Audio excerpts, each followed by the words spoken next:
The book of Hebrews is arguably the most difficult book of the New Testament to understand.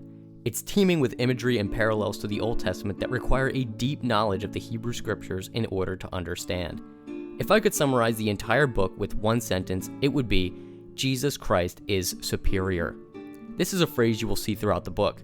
The author, who is probably Paul or someone close to him, is writing to the Hebrew people in order to show them that Jesus Christ is greater than, superior to, and the fulfillment of everything that came before him in the Hebrew Bible. The author systematically tackles every aspect of Judaism in order to show why Jesus Christ is better. He does this to exhort the Hebrews to hold fast to their faith in Christ rather than returning to Judaism. In their time, there would have been great temptation for them to return because of the persecution that was occurring in the early church. The seizing of property, imprisonment, and in some cases death would all be easily avoided if they simply renounced Christ and returned to Judaism. That is why you will see extremely scathing verses condemning those who renounce their faith and fall away. The dating of the book is difficult to pin down, but almost everyone agrees that it's prior to 70 AD, because the author talks about the temple as if it's still there with all the sacrifices being carried out. There's no mention of the temple being destroyed, but in a very strange way, it's almost like Paul knew it would happen. He talks about it being completely obsolete and worthless in comparison to Christ, and sure enough, not long after writing the book, the temple will be utterly destroyed. In our modern day, there's a lot of talk about a third temple being rebuilt in Israel. But what Christians need to understand is that the third temple has already been rebuilt. That temple is each and every Christian walking around. If you are a Christian, you are indwelt by the Holy Spirit, just like the Ark of the Covenant and the Holy of Holies contain the Spirit of God. The body of Christ is the third temple, and each Christian is just one stone in that building. Any third physical temple that would be rebuilt in Israel is an abomination to Christ and will surely be done by the Antichrist. As I mentioned before, the author is going to say that Jesus is better than everything that came before him.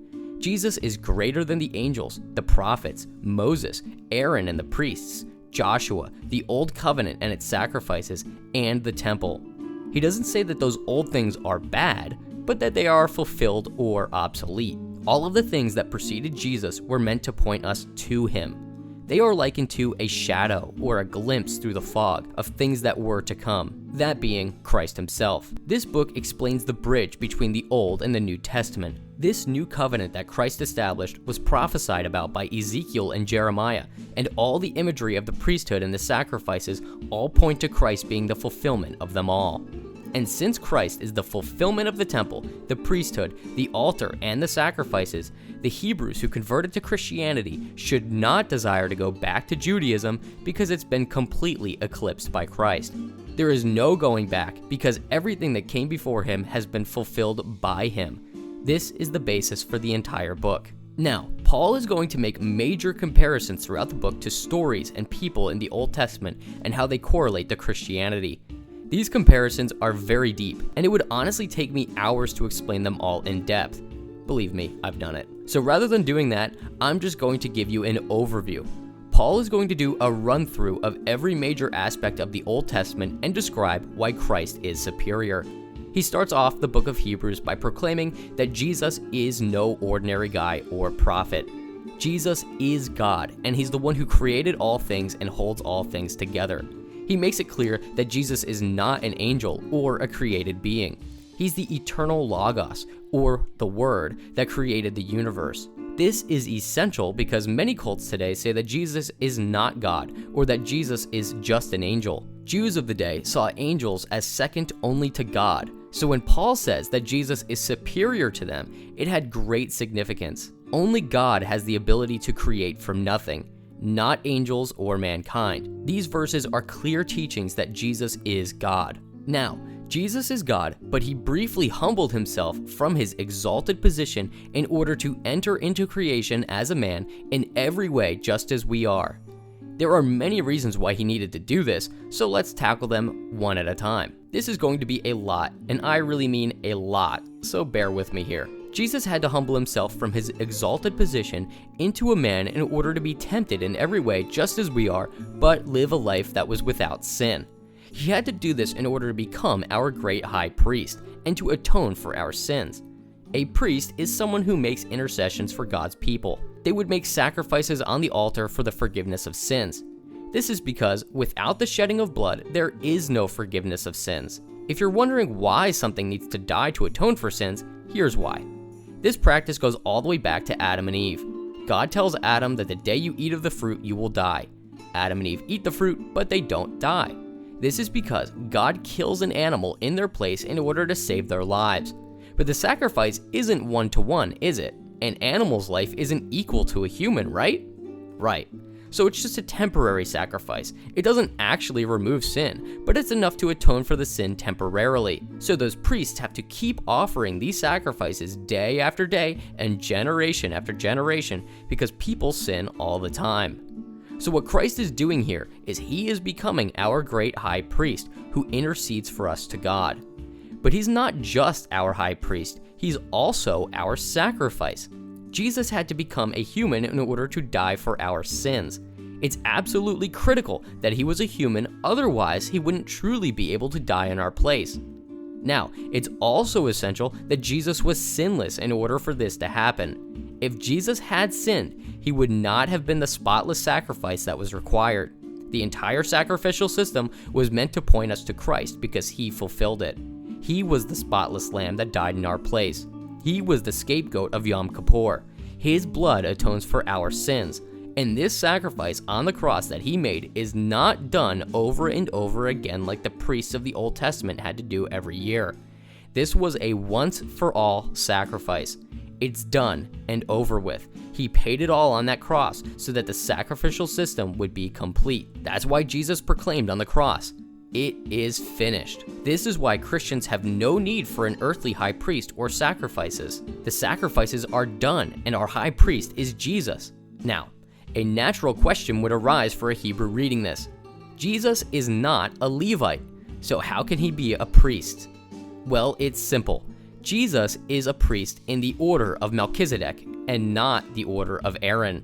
You may be scratching your head and wondering why this matters, but it's actually huge. Melchizedek is a type of Christ in that he has no genealogy. This symbolizes that he has no beginning or end. He's also not just a high priest, he's a king as well. His name literally translates to King of Righteousness, and he's the King of Salem, which means peace, and will later become Jerusalem. And to top it all off, Melchizedek gives a meal of wine and bread to Abraham along with a blessing.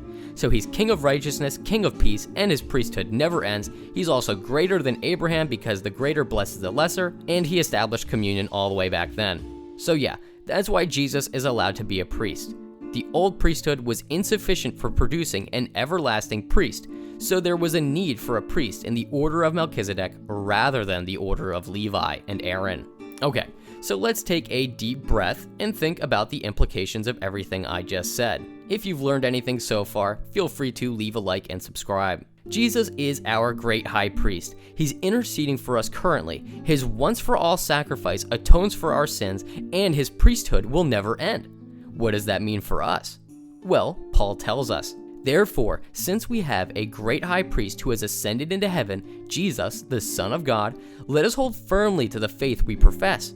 For we do not have a high priest who is unable to empathize with our weaknesses, but we have one who has been tempted in every way just as we are, yet he did not sin.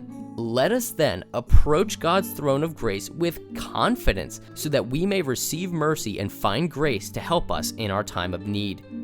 It really is incredible to think that we could approach God with confidence. Greater and far more righteous men who have seen God crumbled at his sight, and yet here we are approaching with confidence?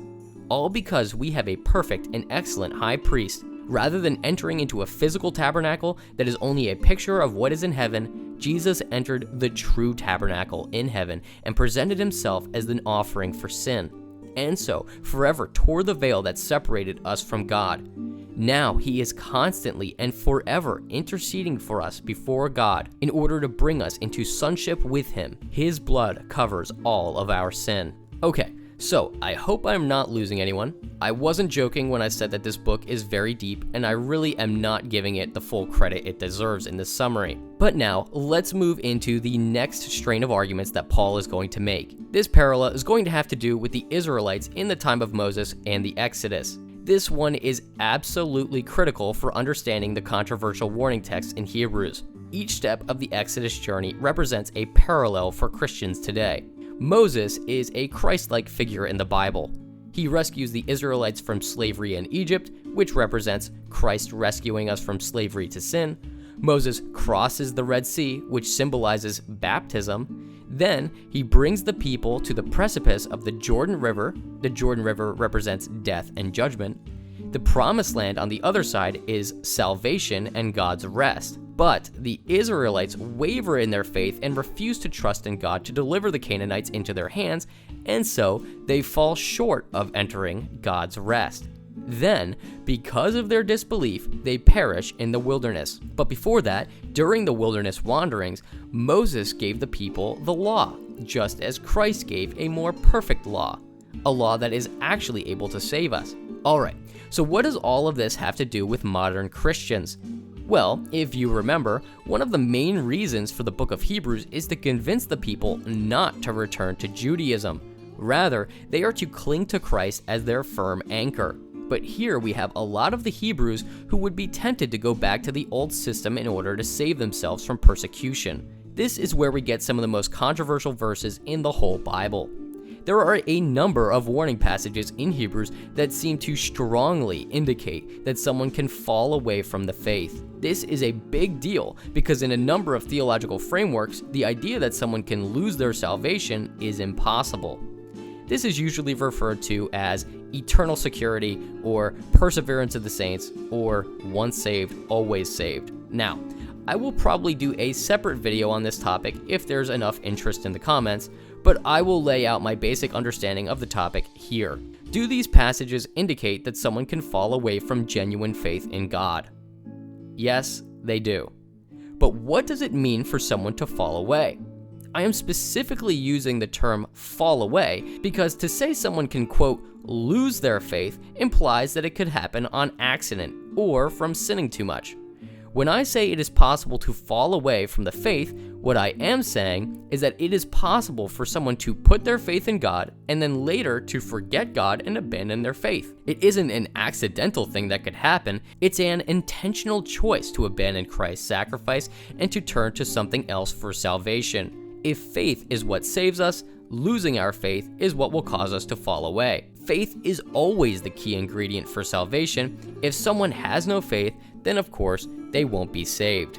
The Hebrews that Paul is writing to have put their faith in Christ, but they are being tempted to return to the old covenant for salvation. Paul says that this is impossible. If you've tasted the heavenly gift and turned away from it, how could you be saved? It's impossible. You are essentially throwing away gold in exchange for gravel. You'd be doing exactly what the Israelites were doing in the wilderness. After being saved from slavery, seeing all that God did to rescue them, being baptized in the Red Sea, being led by a pillar of fire, coming to the edge of the Jordan, then falling away and wanting to return to slavery in Egypt? It just doesn't make sense. In the same way, a Christian who has been set free from slavery to sin has been baptized, has partaken in communion, has partaken in the Holy Spirit. Then they decide to fall back to Judaism or some other means of salvation. It's the same thing the Israelites did in the wilderness, and they perished in their sin. A major misconception I see with so many modern commentators of Hebrews is that they see the Israelites in the wilderness as genuine believers in God, but they're just not living out their faith. They're backslidden Christians, if you want to use that term. But Hebrews completely shuts this idea down.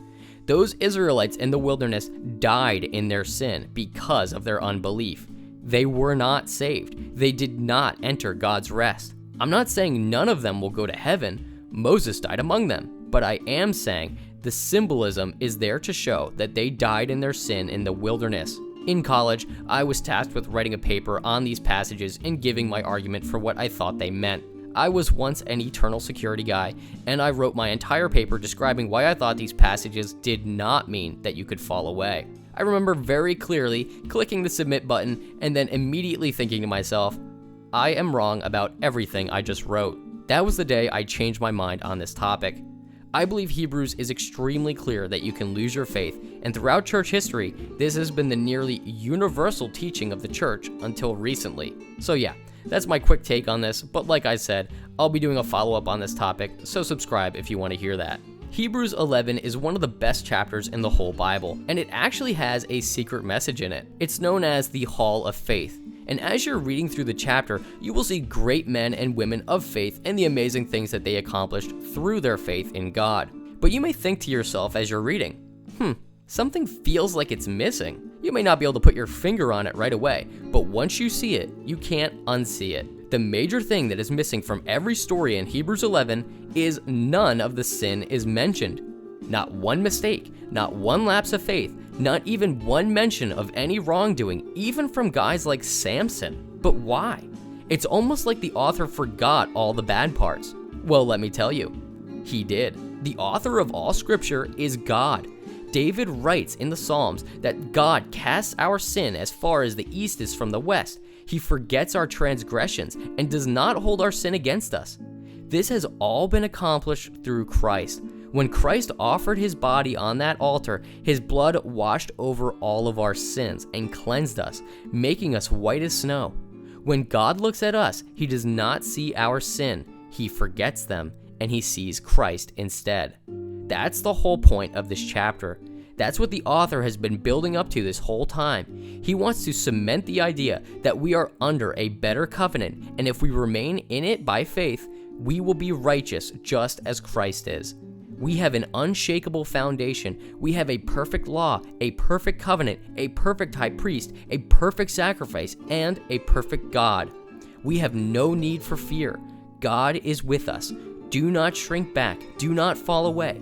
If you do, there will no longer be a sacrifice for sin. Once you have tasted the perfect, everything else will be sour.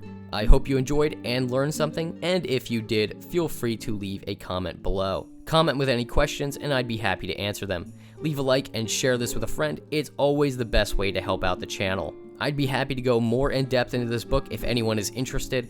I could honestly talk about it for at least 20 hours. Thanks for watching, and have a blessed day.